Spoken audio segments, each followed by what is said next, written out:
Bonjour, bonsoir fidèles internautes, ça dépend de l'ère à laquelle vous nous suivez partout dans le monde. Merci pour la confiance et la fidélité que vous accordez à votre chaîne DiCaprio Télévision, la chaîne édifiante, la chaîne qui vous édifie partout dans le monde. Merci pour la confiance, Wana. Merci à abonner à Bisso, merci à téléspectateurs à Bisso, Obamesana pour la chaîne Nabino et la Kisakabino, Makambu Yamalonga, Makambu Oyo, les zones Kisakabino na gratuite. Aujourd'hui, je ne suis pas seule à mon plateau, je suis accompagnée d'un homme dédié. Avec lui, nous allons développer le sujet qui est très capital. Donc, qui est un sujet très pertinent. Makambo et Zoleka dans le monde entier, Makambo et Zoleka. Dans les réseaux sociaux, Makambo et Zoleka, plus particulièrement dans YouTube, dans Bisso, tout le monde a un homme dédié. Et belé, comment on a bango. Na bosani kuna yebi ku kombote na ko employé awa me ba koma na ba orphelinat ebele bazo ko sa ba mama na biso apoto ke non do fongo sa orphelinat to ke na ko tala ba orphelin de ebele ba komisa ngo business ba komisa ngo cop batika makambo tambe batika ko dia na l'église ba koma na mona copie ya ba orphelin. Donc avec cet homme, nous allons parler vraiment sur qui zakadi mabe de zakamalam. Sur qui zakadi sous ou pas parce que bango bozo on se peut na 4 accords biso peut toye baté. Donc ba maman peut te bazo ko samakaka ba maman peut te bazo lela kaka. Donc à travers cet homme il est vraiment d'accord expliquer biso na ba verset biblique ou ezo démentir ou ezo loba ke nini pour ça la bongo za péché. Sans plus tarder non singa na cameraman nga afongola nga et dit bonjour. Oui. Bonjour, bonjour, bonjour, bonjour. Blessing. Bonjour, je présente Baliboso, je crois que la chaîne est oui. Baliboso, Zambalo la Mona. Vraiment, la démarche de Sali m'appelle. Merci beaucoup pour la marque en considération et marque aussi confiance pour que la chaîne. Merci beaucoup. En fait, balandi à DiCaprio Télévision, on a besoin de ceux qui n'ont pas combo c'est présenté. Oui, moi c'est le prophète Eric Samuel Kassono. DiCaprio est évangéliste. Oui, il est évangéliste. C'est élongé, je crois que c'est comme ça fait un bail. Vous avez un Rwanda, on a sur à Facebook. Vraiment, on a Rwanda 2015, 2016, 2017, 2018, on a Rwanda. On est déjà et moi qui ai reçu évangéliste, moi c'est le prophète Samuel Eric Kassono.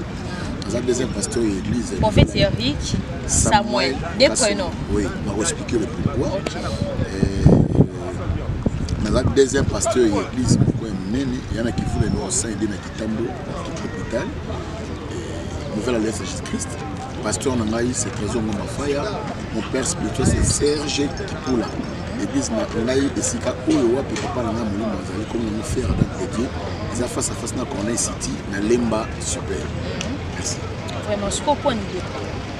Oui, merci beaucoup. Eric, c'est un nom. Je vais appeler ça comme Eric. Nous avons un combo à alors, dans maman n'a pas la fille, mais moi j'ai dit Eric. C'est un abonné. Et dans ma botinga, je préfère appeler ça moi un combo d'Eric et dans la malade. Alors, dans 4 ans de ministère, tant que les autres, tout gagné dans ma il y a un pasteur. Après, on a PC Mboti Skazali, Kombo et un pasteur Jean-Pedro Maria, dans un président à Luanda. Dans la commune à Luanda, par rapport à Kouloubanana, par rapport à Pénana, elle dit que l'éternel Dieu m'a convaincu de te donner le nom de Samuel. Et puis, il coïncide d'Enga Penabota. C'est-à-dire, maman, on a eu le camion de Kubota. Vous avez un peu moins très compliqué, mais les Komboana, Samuel, on a dit tellement vu que Samuel est un prophète, la peine un prophète, par rapport à l'année maman n'a pas tellement bon, alors on a dit que c'est le pasteur, c'est une révélation par rapport à ok, mais il y a ça qui va recherche pour nos joyaux. Il y a un combo Samuel, il y a Eric Kenzo. Bon, Eric Kenzo, moi j'ai là. Et ça combo, Eric Kenzo, moi dans les cas moi qui suis japonais, moi Yoshi Mamoto Tobeta, Tobeta moi et Belé Bakaba Robert Vali. Vous avez parmi les sapeurs, vous avez dans la zone. Vous avez parmi on a par rapport à ça, vous avez 15 ans. Oui, normalement, mais so benga nonga Eric Kenzo, benga nonga Oyo benga parce qu'il y a des amis là camarades sous. Ba mon pasteur était. Ah oui. Donc pasteur non a cher. Yo a 2 ans yo. Zo mo blog on a faut ba bango. Donc bien normal, ngam normal benga Kenzo. Ni benga pasteur, ni benga prophète, ni évangéliste. Les gens normal. L'homme de Dieu, avant de côté on vivre ces jeunes bichot allélo, est-ce que vous pouvez expliquer bichot c'est qui est orphelin? Ok, merci. En tout cas, c'est vraiment une bonne question. Vraiment, j'ai beaucoup aimé par rapport à ça. Orphelin, c'est la personne où nous Azan a prêté. Dans Israël, Sosali Bilanga. Dans Israël, au remarquant, on voit même la Katia vie à Yarit. Sosali Bilanga. Bambouma, oh, yango ekouya kanase. Yokolo Bilanga, ça c'est censé côté. Ils ont pour les pauvres, ils ont pour la bavève, pour la orphelin, tout orphelin. Les bons sont censés pour les autres pour les années. Donc ça dit parce que bazar a sans appui. Ban appui mon côté, ban amuto sur mon côté. Les inscriptions on a mis ça déjà dans Lévitique et pas les lois mosaïques. Donc Dieu lui-même a dit que non, je suis le père. Ngana zakatata. C'est-à-dire un orphelin, ça dit donc Aza n'a appuité au moutoumou à Koko Soumaï Aza n'a été. Mais on a bien orphelin, on a bien orpheline. Donc on a tata, la maman, la maman Soumaï été donc Vinaya, Tamusara, il y a un moko donc bongo kaka. Il y a un monde bien orphelin. Ok, l'homme de Dieu, selon réponse Nobi, orphelin, Aza Moutou, Aza n'a appuité. Mais est-ce que orphelin n'y a surtout Aza n'a appuité, Aza n'a droit qu'au souffrir dans la vie? Non. Tu as une catégorie d'orphelins. On est fou. Tu as une catégorie d'orphelins. Tu dis A, B et puis C. Même dans le monde équilibre. Il y a des riches, il y a des peu moyens et puis aussi des pauvres. Ok? Il y a aussi des orphelins de père et de mère parce qu'ils ont un héritage. Il y a aussi des orphelins, même quand on a un héritage, mais à Boundi, la vie n'est pas comme une. Mais il y a des orphelins qui sont simbatés. Et donc, des bons aussi, il y a des orphelins, maman Boti, Boti est accouchement, maman Kofi, Bawanga Koudiazé.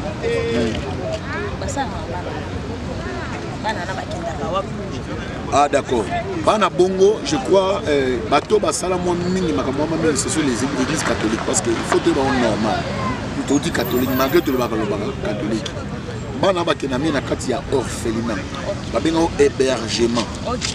Babengo orphelinat. Lorsqu'on parle d'orphelinat, kuna photo kuta bana ko bazana ba puité. Bana o ça dit bataille la kaka et la Nzambe c'est tout. Et il y a un moment où on a soit des fois, des fois, on a un bon ébélé. Mais à celle orpheline, à celle orphelinat, les gens qui rassemblent, ils sont pas à la wana. Et le musulman remarque bango parce que photo ba malamu, le musulman ba ilongo benga ngolo ka ba sadaka. Tous les musulmans sont imam ba sadaka ezali. Sadaka ezali ana mbongo mais au moins alukaka mingi ba orphelin, na ba orphelin na ba veuve, ba sabu ba sadaka. Parce que bango loko la bana tata te bana mama te tata la bona mama mo ko makanzambe tanga bi kenzamba pambulo automatiquement nzambe fa pambola parce que ça dit yono mto suni mutu wana comprendre débat qui n'a kati ya offre ben hébergement na bon français c'est ça donc c'est dit hébergement mais français obligation c'est normal ba bengango na kombo ya nini ya orphelinat vraiment na moni ONG fondation question nanga vous-même mis biso vraiment na sujet nanga o ezaki vraiment important to ko lobela vraiment l'émission.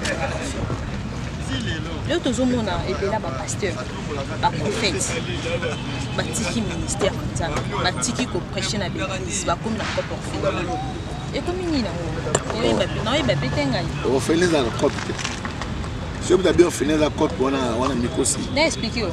Bon mais quand bon en tout cas so comme nanga ke ba pasteur bazi orphelinat comme on a cop c'est que directement c'est-à-dire bazo longwa na voix ya nzambe. Oui, ba tiki makamarote c'est que directement c'est-à-dire ba komi ko sala ngo sous forme de la cop mais on est comme ma B parce que sobi orphelinat parce que comme c'est un cop d'abord d'abord administrateur il y a orphelinat tous alors que la fondateur la première chose d'abord faut d'abord na compassion la compassion faut en avoir un cœur motema wana ya hein motema faut en mutana na motema aozo ba orphelin ko copter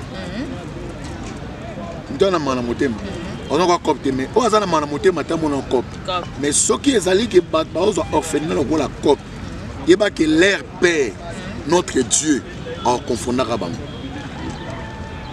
tout le monde a prophète belé na réseaux sociaux na YouTube na bisoyo bon les cas ndeza boy photo ça orphelin bazan problème boy botinda bambongo ba maman ba papa botinda bambongo ba maman ba trouver batinda bambongo au moins on a un $10,000 d'orphelinat pour $600 pour dire ça est-ce que bato bongo ba ozala juger ou bien frapper dans le candidat to penser mo la Bible bato yo basa biloko na Bible obina mokana Psaume chapitre Psaume 68 verset sur Bible le père des orphelins le défenseur de veuves c'est Dieu dans sa demeure sainte.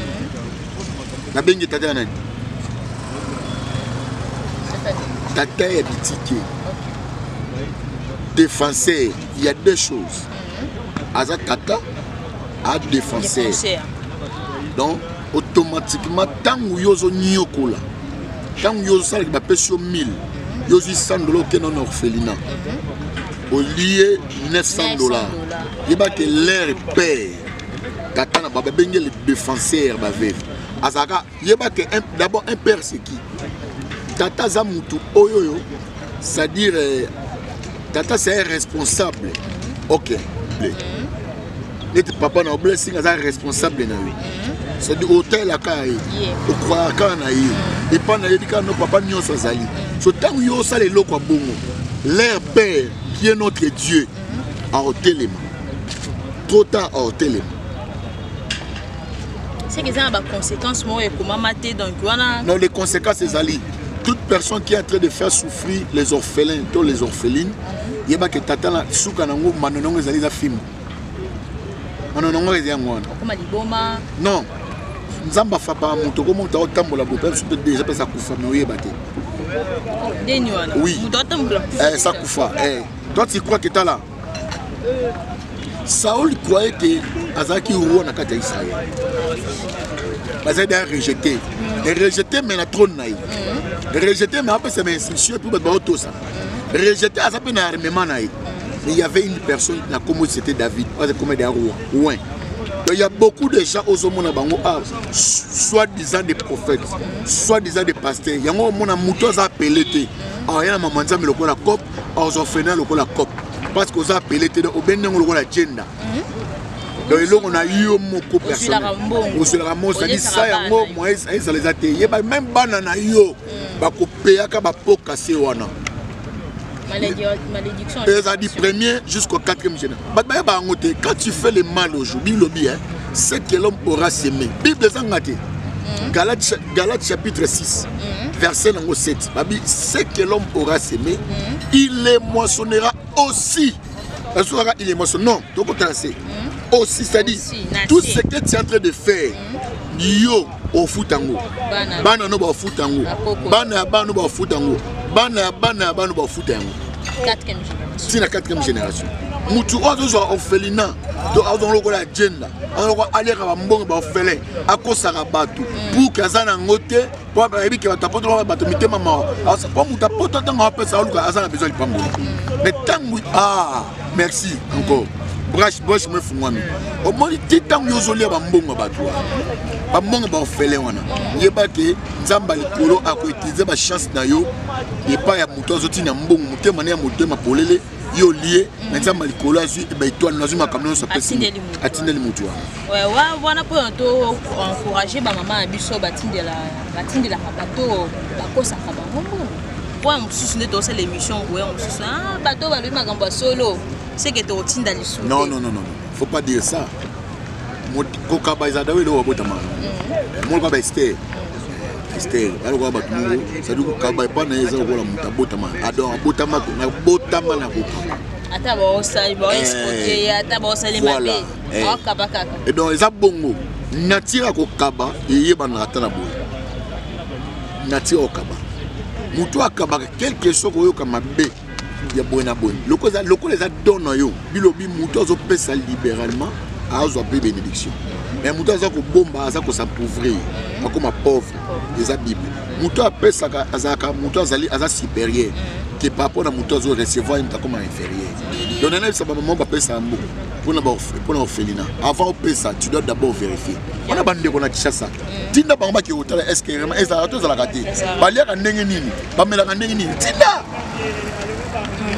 ozomona ngana mama moko Claudia Panzo atina mbongo koma atina biloko même bato na peso otindelo au filmer au benya en direct ba saki mo walo so mo wa desai ozomona babilo ka bo abondant il y a beaucoup de pasteurs il y a soi-disant des pasteurs soi-disant des prophètes au bazo sala makambo o yango eza penza ezo kokana tena par rapport à chrétien par rapport à ça vraiment l'homme de Dieu tous on a une catégorie à orphelin pas qui donne orphelin et à haut niveau dans orphelin moyen dans orphelin aussi voilà si je peux classer orphelin au bazar sous na haut niveau déjà non papa na maman ba watike ni ba richesse chiko tout héritage voilà bon ce qu'on a ka o mususu famille boto famille boto maman les choses claires le quoi ça les pères des orphelins nzamba likolo a s'occuper toujours de bango yaya bakali au mot chaque fois ma bête au sala lelo awo ma bête au sala lelo au sala ma bête au sala lobi bo rattraper biso oui ko botola na yo botoli na yo comme na yo bona bo mais yeba likambo na suka na ngo bon ngeza likambo et de but bilobi mieux vaut la fin des choses que ce commencement. Toi tu as pris c'est le commencement mais la fin n'angonde yangonde to yeba il faut justifier au botola ni pour papa na bunda pour na bana yo ce ko botola mo yo problème dia tala ngani na fandi ina biloko papa na nga atika na kontango ezaka ya mate mais soki ezalaki na mwana moko ya mopie azali lokola baleki so mike moya comprendre yango ezali nga lokola na comprendre que mon père à moi c'est Dieu je suis orphelin na sakocha akane c'est tout. Pour eux, les orphelins, qu'est-ce que la maturité pour comprendre non, bon, les gens pas aussi avoir un Nzambe parce que Nzambe a bien amené si on a bien les pères des orphelins, oui, ils ont battu belé au moins tout ça au moins un soir de fois au moins à Mukolo, mais à orphelin. N'était pas si long, à orphelin. Oui, bah. Calamité dans la salle ONG association on fait la mikolo. Bon c'est on souffre. Ouais souvent beaucoup là bas pour d'avoir quoi responsable mikolo. Donc on veut dire que ça amusant. Donc pour besoin moi là. Pas droit bester attends c'est ça orpheline. Ça orpheline. Donc bana net miki surtout d'abord maman. Au bout de bana miki loko ite cette tala bana bana tout bana loko est-ce que yo ko faire est-ce que mo tema wana tout ça non bato moi na monga 7 ans 6 ans 7 ans 10 ans ayebino makabuté papa moi kufu na momno fa bo jubilo na bo bana ba fazer kolela ya bana wana kolela ya bana wana un jour de ko rattraper akaba un jour abiso orphelin on baboto la nyonso ça mais bon ça abiso peka grâce to kolé to asuba mikete to kola nzambe posa la grâce l'homme de Dieu leçon morale ni no koti ko pesa ya musu orphelin nyonso pour faire l'émission leçon de besoin de pesa ba maman on va soutenir les orphelins pour les mater pour continuer parce que c'est l'inimité de Dieu. Chaque chapitre 1, verset 26 dit l'évangile le plus pire est simple. Pour que vous ayez la orphelin et des veuves. Évangile à malam. Chaque chapitre 1, verset 26. Donc, le vrai évangile de notre côté, c'est ça. C'est-à-dire qu'on consiste pour des orphelins, pour la paix aux abavés. Il y a un vrai évangile. On a mis sur ma maman, entre-temps, on a ça il y a qui ça par rapport aux autres respectés par rapport et chrétiens et Dieu va te bénir. Orphelin, nous avons un père. Le père des orphelins, c'est notre Dieu. Accrochez-nous à cette âme comme nous sommes un jour au Kola, je crois. Vraiment, chers téléspectateurs, pour commis vraiment dans sous émission toujours ma minute et parce que ça qui juste les leçons moralement qui ont donné tout fait ça n'a pas pasteur n'a pas prophète va dire comment l'orphelin dans le boutique les acteurs de et ça du et ceux qui mino va tout ça la kango boutique ceux qui peuvent aussi ça la kamba solo pour continuer nzamba orphelin on ça à copain bolivino comme vraiment la sous émission dans tout j'ai dit un grand merci à Frère Boba j'ai dit un grand merci à famille Mayemba Fondation Famille Mayemba, je dis un grand merci, pour soutenir orphelin, maman, papa DiCaprio, maman Mayemba, petit orphelin. Fondation Mayemba, des salariés, ma campagne. Ceux qui battent des bongo, basés biloko, orphelin, qui direct. Là, ils agissent, c'était pour notre côté, ceux qui peuvent inventer. Non, j'ai dit des choses qui sont vraies. Ma maman n'a mis sur côté. Si je mors, je suis Fondation Mayemba. Vous verrez que non, la Fondation Mayemba sur le pur vérité qui règne. J'ai dit un grand merci à papa, DiCaprio Mayemba, la famille Mayemba, je vous aime tous. Sans à la prochaine.